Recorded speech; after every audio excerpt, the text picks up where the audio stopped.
बिस्मिल्लाहिर्रहमानिर्रहीम। अस्सलाम वालेकुम नाज़रीन। जिस्म के 5 हिस्सों के मसाज से मुर्दा जिस्म को जिंदा कीजिए।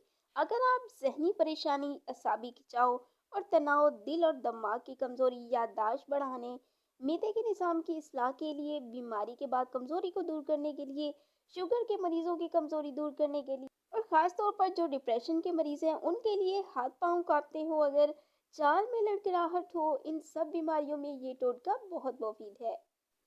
तो ये टोटका नोट फरमा लें। तो आपने करना क्या है, नंबर 1, दोनों पाँव के तलों की मालिश करें। नंबर 2, गर्दन के पिछले दोनों अतराफ के पट्टों की मालिश करें। नंबर 3, कन पट्टियों की मालिश करें, लेकिन मालिश आपने हथेलियों से करनी है। नंबर 4, दोनों हाथों की हथेलियों की मालिश करें। नंबर 5, टखनों के एन पिछले और पिंडियों के इख्तिताम पर जो एड़ी के ऊपर पट्टा खींचा होता है, इसकी भी मालिश करें। लेकिन मालिश के दौरान आपने कुछ हिदायत को भी फॉलो करना है। हर हिस्से की मालिश 5 से 10 मिनट तक किसी भी तेल से हल्के हाथों से करें। अगर बादाम रोगन खालिश में असर हो तो बेहतर है।